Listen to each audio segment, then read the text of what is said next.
És gairebé 11:45 a la nit. Comença a ser tard, però demà és festa a molts jocs del país. 905 11 50 50. Ens agradaria que continuéssiu en la sintonia de la Marató per la Pobresa de TV3. D'aquí uns minuts, Joan Manuel Serrat. Però ara tenim amb nosaltres l'Arcadi Oliveres, que és economista i president de Justícia i Pau. Senyor Oliveres, bona nit i moltes gràcies per haver vingut a la Marató.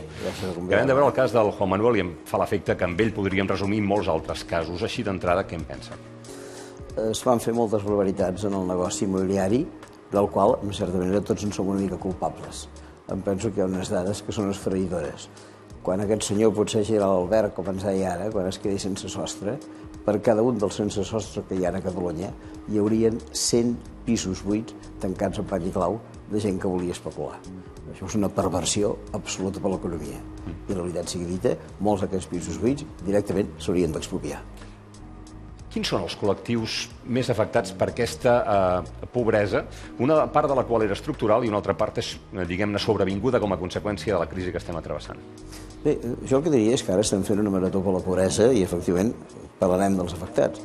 Però també hi ha una cosa que no voldria deixar de dir, sobretot perquè fa molts anys que m'hi dedico, que és que hi ha una pobresa al tercer món, que segurament és més punyent de la que tenim aquí i que sembla que darrerament, degut a la pobresa nostra, que és greu, l'hagin oblidat. I, per exemple, el famós 0,7 de cooperació al tercer món, pel qual havia lluitat durant molts anys, ara sembla que hagi desaparegut del mapa. I encara que hi hagi pobresa aquí, no hem de fer una mica el binomi de dir o els d'allà o els d'aquí. Hem de dir els dos contra la pobresa. I això també ho voldria dir. Ara, després aquí hi ha col·lectius efectivament afectats. Hi ha molta gent, començant pel jovent, que més d'un 50% estan a l'atur. Després hem de pensar que hi ha gent que s'ha quedat sense feina a una certa edat que no la recupera.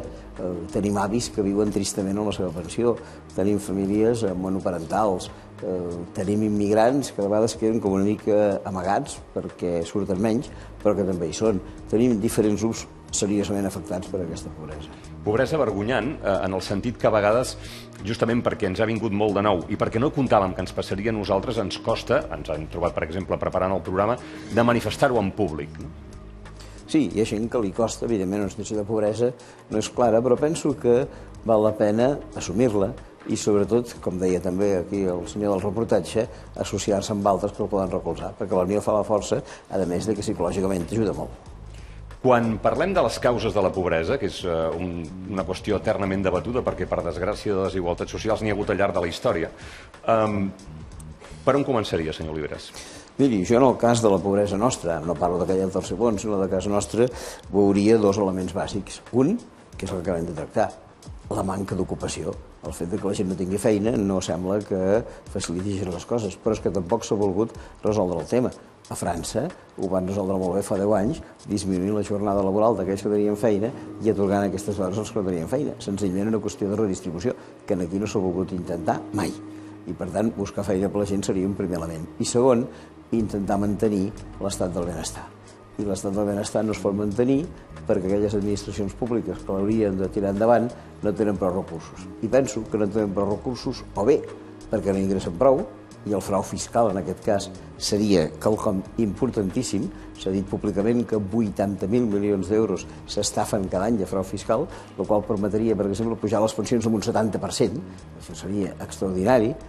I, evidentment, no només s'ingressa poc i malament, sinó que es gasta també molt.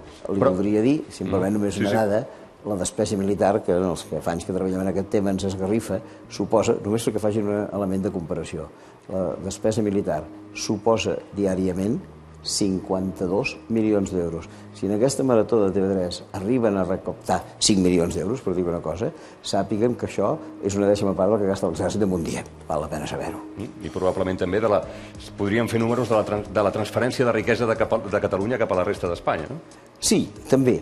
Però aquesta riquesa, que evidentment es perd, jo penso que és una quantitat menor.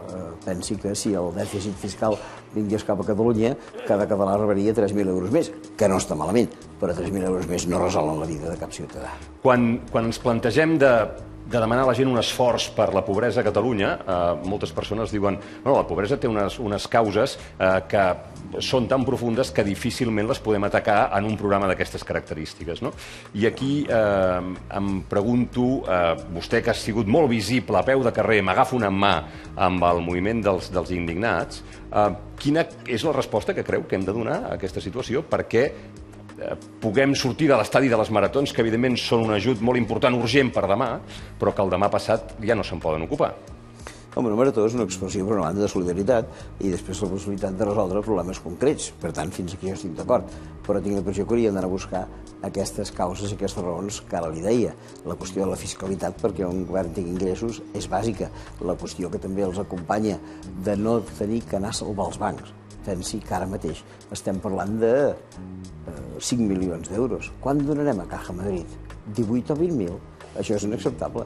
Qui dirigeix Caja Madrid? Un senyor que era ministre d'Economia del senyor Aznar, un senyor que era director del Fons Monetari Internacional, un senyor que ha administrat aquesta entitat pèssima i ningú li demana responsabilitats. Evidentment, jo penso que hauria d'anar cap aquí. Els bancs directament li dic no s'han de salvar. De cap manera. Ja hi ha el fons de garantia de dipòsits que garanteix els diners de la gent. I mentre que estem diners salvant els bancs, la pobresa aquesta serà cada vegada més gran. Salvaríem els nostres estalvis si els bancs enfonsessin? Si anessin tots malament, potser no, però avui per avui el fons de garantia de dipòsits penso que ens en garanteix 100.000 euros a cada una de les comptes corrents, que Déu-n'hi do 100.000 euros per cada compte corrent. Vostè és economista. Quina sortida té això? Miri, si digués de dir de bo, li diria canviar el sistema capitalista, perquè penso que inclou prou perversitat com perquè les coses vegin malament. Sé que no es pot canviar de cop i volta, però sé que els sistemes han canviat tots al llarg de la història. I el que no podem és un sistema que ens mata 100.000 persones de gana cada dia, un sistema que destrueix aquest planeta i que genera aquesta pobresa. Hem d'anar buscant noves alternatives i s'estan buscant. Jo tinc la sort d'assistir sovint a allò que es diu el Fòrum Social Mundial, que funciona sota aquell lema d'un altre món és possible. I li asseguro que anant seguint una mica els avenços d'aquest fòrum se'n troben moltes de solucions, de com es podria alimentar tothom, de com es podrien vigilar les transnacionals, com es podria reformar el sistema financer, com hauríem de cuidar el medi ambient. L'únic que falta és la voluntat política de donar-hi una empenteta. D'allà on vinc jo, que és Washington, on hi ha el Fons Monetari Internacional, a vegades, i sobretot als Estats Units, hi ha qui recorda que justament els estats europeus, que potser s'han excedit en l'estat del benestar, ara no se'l poden pagar. Miri, hi ha un senyor que es deia John Maynard Keynes, que va ser l'economista més important del segle XX, que precisament a la ciutat, no de Washington, però a Bretton Woods, que és l'estat de Virgínia, va fer unes declaracions i va dir aquesta institució que es diu Fons Monetari Internacional i que s'està creant en aquest moment servirà per una única cosa, respondre als interessos dels Estats Units. I prou. Per tant, ja veu una mica aquesta institució com funciona. Arcadi Oliveres, moltíssimes gràcies per haver-nos acompanyat aquesta nit a la Marató de la Pobresa. Gràcies.